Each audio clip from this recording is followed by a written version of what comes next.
ఈ మధ్య ఒక ఇండోనేషియా సైనికాధికారితో మాట్లాడుతున్నప్పుడు, అయ్యా, ఎన్నో మంది దేవతలు ఉండగా ఒక హనుమాన్ని మాత్రమే ఎందుకు మీరు మీ యొక్క మిలిటరీ ఇంటెలిజెన్స్ విభాగానికి అధికార చిహ్నంగా గుర్తించుకొని గౌరవిస్తున్నారు అని అడిగినప్పుడు ఆ మిలిటరీ అధికారి చెప్పిన సమాధానం రామాయణానికి వారసుడైన ప్రతి భారతీయుడి గుండెని తప్పకుండా తాకుతుంది. రామ్ రామ్ సీతారాం. సాక్షాత్ భగవాన్ బ్రహ్మదేవుని అనుగ్రహంతో వాల్మీకి మహర్షి రచించిన ప్రపంచంలోనే అతి ప్రాచీన కావ్యమైన వాల్మీకి రామాయణాన్ని విశ్లేషించుకుంటూ ముందుకు సాగుతున్నాం. అందులో 26వ భాగంలోకి ప్రవేశిస్తూ సుందరకాండ 35వ సర్గలో వరుసగా వచ్చే 3 మహిమాన్వితమైన సిద్ధి శ్లోకాలలో మొదటి శ్లోకాన్ని ఈరోజు మీ ముందర ఆవిష్కరించే ప్రయత్నం చేస్తాను. దిష్ట్యా అహం హరి సైన్యానం త్వన్నాశమనుశోచతాం అపనిష్యామి సంతాపం తవ అభిగమ సంసనాత్. ఈ శ్లోకంలో ఆంజనేయ స్వామి సీతమ్మ తల్లితో త్వన్నాశ అంటున్నారు. అమ్మా, మీరు కనిపించడం లేదని రామలక్ష్మణులే కాదమ్మా, హరిసైన్యానం అనుశోచతాం, మొత్తం వానర సైన్యమంతా తమ తోబుట్టువు కనిపించలేదని, తమ కన్న తల్లి కనిపించలేదని తల్లడిల్లిపోతున్నారమ్మా. దిష్ట్యాహం, ఆ పరంధాముడి దీవెన వల్ల మిమ్మల్ని ఈరోజు చూడగలిగే అదృష్టం కలిగిందమ్మా.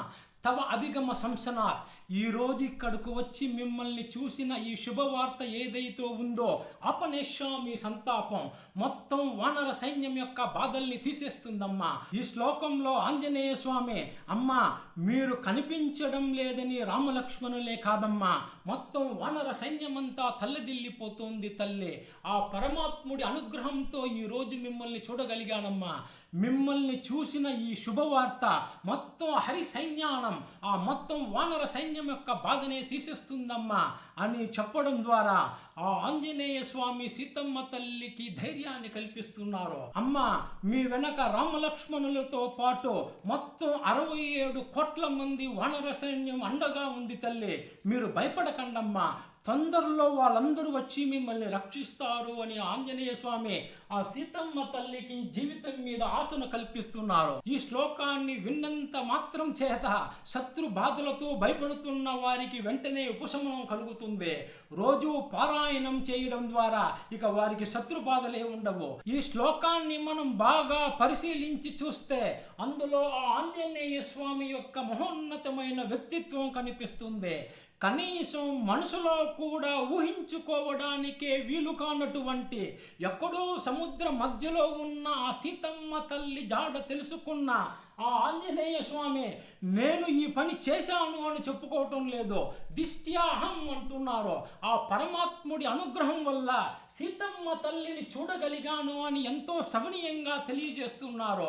అందుకే ఎక్కడో ఉన్న ఇండోనేషియా దేశం కూడా తమ మిలిటరీ సైనిక విభాగానికి ఆంజనేయ స్వామిని అధికార చిహ్నంగా గుర్తించి పూజిస్తోంది. ఈ మధ్య ఒక ఇండోనేషియా సైనికాధికారితో మాట్లాడుతున్నప్పుడు, అయ్యా, ఎన్నో మంది దేవతలు ఉండగా ఒక హనుమాన్ని మాత్రమే ఎందుకు మీరు మీ యొక్క మిలిటరీ ఇంటెలిజెన్స్ విభాగానికి అధికార చిహ్నంగా గుర్తించుకొని గౌరవిస్తున్నారు అని అడిగినప్పుడు ఆ మిలిటరీ అధికారి చెప్పిన సమాధానం రామాయణానికి వారసుడైన ప్రతి భారతీయుడి గుండెని తప్పకుండా తాకుతుంది. ఆ ఇండోనేషియా మిలిటరీ అధికారి అన్నారు, అయ్యా, ఏ ఇంటెలిజెన్స్ వ్యవస్థ యొక్క లక్ష్యమైనా సరే కనుక్కోవడం కేవలం ఒకే ఒక్కడు అంత ధైర్యంగా అంత దూరంలో ఉన్న లంకకు వెళ్ళి సీతమ్మ జాడ తెలుసుకొని విజయవంతంగా తిరిగి వచ్చిన హనుమాన్ మాకు సదా స్ఫూర్తిదాయకుడు. ఆయనలోని చెక్కు చెదరని ధైర్యం, పట్టు సడలని పట్టుదల, వెనుతిరిగి చూడని విశ్వాసం, అసమానమైన కార్యదక్షత మమ్మల్ని ఎప్పుడూ ప్రచోదనం చేస్తూ ఉంటుంది. అందుకనే మా ఇండోనేషియా మిలిటరీ ఇంటెలిజెన్స్ విభాగానికి హనుమాన్ని అధికార చిహ్నంగా గుర్తించుకొని గౌరవిస్తున్నామని చెప్పినప్పుడు అంతదాకా కూర్చొని వింటున్న నేను ఒక్కసారిగా నిలబడి లేచి సెల్యూట్ చేశాను. అయ్యా, ఎక్కడో దూరంగా ఉన్నవారే మన సంస్కృతి సంప్రదాయాలను గౌరవిస్తుంటే అంటే రామాయణానికి అసలు శిశులైన వారసులైన మనం ఆ రామాయణాన్ని ఎలా విస్మరించగలం? అలా ఆ స్వామి హనుమ యొక్క మహోన్నతమైన వ్యక్తిత్వం గురించి ఎంత చెప్పుకున్నా తక్కువే. మనం వాల్మీకి రామాయణాన్ని బాగా పరిశీలిస్తే ఆ ఆంజనేయ స్వామి యొక్క శక్తి సామర్థ్యాలను, ఆ మహాత్ముడి యొక్క మహోన్నతమైన వ్యక్తిత్వం గురించి బాగా తెలుసుకున్న వ్యక్తి ఎవరయ్యా అంటే సమాధానం ఎప్పుడు అతనితో పాటు ఉండే సుగ్రీవుడు కాదు, అంగదుడు కాదు, నీలుడు కాదు, రావణుడు కూడా కాదు, చివరికి ఆ రామచంద్రుడు కూడా కాదు. ఆ మహోన్నతమైన ఆ మేరు పర్వతము లాంటి మహోన్నతమైన వ్యక్తిత్వం ఉన్న ఆంజనేయ స్వామి గురించి బాగా తెలిసిన వ్యక్తి ఎవరయ్యా అంటే జాంబవంతుడు. ఈ విషయం యుద్ధకాండ 74వ సర్గ చదివితే బాగా అర్థమవుతుంది. ఆ యొక్క ఇంద్రజిత్తు బ్రహ్మాస్త్రం వేసేసి వెళ్ళిపోతాడు. దాంతో మొత్తం 67 కోట్ల మంది వానర సైన్యం రామ లక్ష్మణులతో కూడా కలిపి మూర్ఛపోతారు. కేవలం 2 మాత్రమే స్పృహలో ఉంటారు. ఒకరు విభీషణుడైతే మరొకరు మన ఆంజనేయ స్వామి.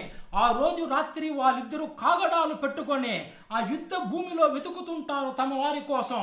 అప్పుడు అందరూ ఒక్కొక్కరు ఒక్కొక్క పక్క పడిపోయి ఉంటే ఓ మూలన ఆ వృద్ధుడైనటువంటి జాంబవంతుడు ఆరిపోతున్న అగ్నిశిఖలా కనిపిస్తాడు. వెంటనే ఆ విభీషణుడు పరిగెత్తుకుంటూ జాంబవంతుడి దగ్గరికి వెళ్ళి తాతగారు అని మాట్లాడబోతుంటే అప్పుడు ఆ జాంబవంతుడు, నాయనా రాక్షసేశ్వర, నాకు తగిలిన ఈ బాణ దెబ్బలతో నా కళ్ళు కూడా సరిగా చూడలేకపోతున్నాయి నాయనా.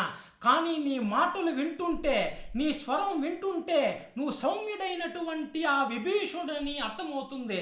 నాయనా, ఇక్కడ ఎక్కడైనా హనుమంతుడు ఉన్నాడా చూడు, ఆయన బాగున్నాడా కనుక్కో అని చెబుతారు ఆ యొక్క జాంబవంతుడు. దాంతో ఆశ్చర్యపోయిన విభీషణుడు, తాతగారు, మీరు అందరికన్నా ముందు మీ ప్రభువైన సుగ్రీవుడు బాగున్నారా అని అడుగుతారనుకున్నా, రామలక్ష్మణులు బాగున్నారా అని అడుగుతారనుకున్నా, కానీ మీరు ఆంజనేయ స్వామి కుశలమా అని అడుగుతున్నారని అడిగినప్పుడు ఆ జాంబవంతుడు చెప్పిన సమాధానం ఆ హనుమంతుడి యొక్క మహోన్నతమైన వ్యక్తిత్వాన్ని తెలియచేస్తుంది. ఆ జాంబవంతుడు అంటున్నారు, తస్మిన్ జీవతి వీరేతు హతమప్యహతం బలం హనుమా తుజ్జిత ప్రాణే జీవంతోపి మృతావయం. నాయనా విభీషణ, ఒక్క హనుమంతుడు బ్రతికుంటే మొత్తం వానర సైన్యం చనిపోయినా బ్రతికున్నట్లే లెక్క. కానీ ఆ హనుమంతుడే ప్రాణాలు వదిలేస్తే మనం బ్రతికున్న చనిపోయిన వాళ్ళతో సమానం అంటారు. అప్పుడు పక్కనే వింటున్నటువంటి ఆ ఆంజనేయ స్వామి ఇలా కాలరెగరేయలేదు, ఎంతో సౌమ్యంగా 2 చేతులు జోడించి పక్కకు వచ్చి తతో వృద్ధం ఉపాగమ్య నియమే నభ్యవదయాత్ గృహ్య జాంబవతః పాదౌ హనుమాన్ మారుతాత్మజః. వెంటనే ఆ హనుమంతుడు ఆ జాంబవంతుడి యొక్క 2 కాళ్ళు పట్టుకొని, తాతగారు, ఈ యొక్క పవన పుత్రుడైనటువంటి హనుమంతుడు మీకు శిరసుంచి నమస్కరిస్తున్నాడు అని ఎంతో వినయంగా పలికాడు ఆంజనేయ స్వామి. అందుకే ఆ మహోన్నతమైనటువంటి ఆ హనుమంతుడి యొక్క వ్యక్తిత్వం ఎప్పటికీ ఆదర్శనీయం. ఆంజనేయ స్వామి సీతమ్మ తల్లితో చెప్పిన ఈనాటి మన సుందరకాండ శ్లోకాన్ని మరొక్క మారు మననం చేసుకుంటూ, దిష్ట్యాహం హరిసైన్యానం త్వన్నాస మనసోచతాం అపనిష్యామి సంతాపం తవ అభిగమ సంసనాత్. రోజు రామాయణంలో ఒక్క పేజైనా చదువుతాం, జీవితాన్ని సుసంపన్నం చేసుకుందాం. మరో రోజు మరో మహత్తరమైన సుందరకాండ శ్లోకంతో కలుసుకుందాం. నమస్తే.